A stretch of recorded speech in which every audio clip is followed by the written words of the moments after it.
ప్రభు పేరట మీ అందరికీ శుభాభివందనములు. ఈరోజు మన అనుదిన వాక్య ధ్యానమైన ఎడారిలో సెలయేర్లలోని వాక్యము. ఆయన పేతురును, యోహానును, యాకోబును వెంటబెట్టుకొని ప్రార్థన చేయుటకు ఒక కొండ ఎక్కెను. ఆయన ప్రార్థించుచుండగా ఆయన ముఖరూపము మారెను. ఆయన వస్త్రములు తెల్లనివై దగదగా మెరిసెను. వారు మేలుకొనినప్పుడు ఆయన మహిమను చూచిరి. లూకా సువార్త 9వ అధ్యాయం 28 నుండి 32 వచనములు. నీ కటాక్షము నా ఎడల కలిగిన ఎడల దయచేసి నీ మార్గమును నాకు తెలుపుము. నిర్గమాకాండము 33వ అధ్యాయము 13వ వచనము. యేసు తన 3 శిష్యులను దూరంగా కొండ మీదికి తీసుకొని పోయి వారిని తనతో సన్నిహిత సహవాసంలోకి తీసుకువచ్చాడు. వారు యేసు మహిమను చూశారు. అక్కడ ఉండడం వారికెంతో శ్రేష్టతరం.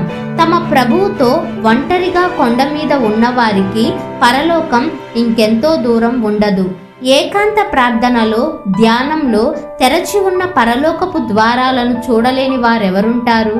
ప్రభువుతో ఏకాంత సేవలో ఉన్నప్పుడు శ్వేత కెరటంలాగా లేచే అనుభూతుల్ని, పరలోకపు అనుభవాల వాసనల్ని రుచి చూడని వారెవరుంటారు?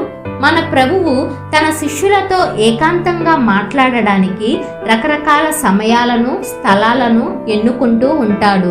ఒకసారి హెర్మోను కొండ మీద, చాలాసార్లు ఒలీవ కొండ మీద, ఇలా ఎన్నెన్నో స్థలాలకు తీసుకెళ్తూ ఉండేవాడు.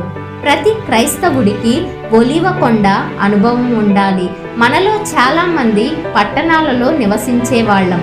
అస్తమానము అనేక ఒత్తిడులకు గురవుతూ ఉంటాము. ఉదయం లేచినప్పటి నుంచి రాత్రి పొద్దుపోయేదాకా మనం ఈ సుడిగాలిలో తిరుగాడుతుంటాము. ఈ గందరగోళంలో ధ్యానపూర్వకమైన ఒక్క ఆలోచనకి, ప్రార్థనకి, మనసు విప్పి దేవునితో సంభాషించడానికి సమయం ఎక్కడుంది? బబులోను విగ్రహారాధనలు, అర్చనల గోల మధ్య దానియేలుకు గదిలో ఒక ఒలీవ కొండ ఉంది. యొప్పాలోని ఇంటి పైకప్పు మీద పేతురుకు ఒలీవ కొండ ఉంది. మార్టిన్ లూథర్కు విట్టెన్బర్గులోని ఒక మేడగదిలో ఈ ఏకాంతం దొరికింది. దాన్ని ఇప్పటికీ పవిత్ర స్థలంగా ఎంచుతారు. ఒకసారి డాక్టర్ జోసెఫ్ పార్కర్ గారు అన్నారు, మనం తిరిగి మన దర్శనాలలోకి, పరలోకపు దృశ్యాలను తొంగి చూసే సమయాల్లోకి, ఉన్నతమైన మహిమా లోకాలను, సమృద్ధి జీవితాన్ని అనుభవించగలిగే ఆధ్యాత్మికంలోకి వెళ్ళలేకపోతే మన మతానికి నీళ్ళొదులుకోవలసిందే. మన బలిపీఠం ఒక రాయిలాగా మిగిలిపోతుంది. దాన్ని పరలోకపు అగ్ని దర్శించడం మానుకుంటుంది.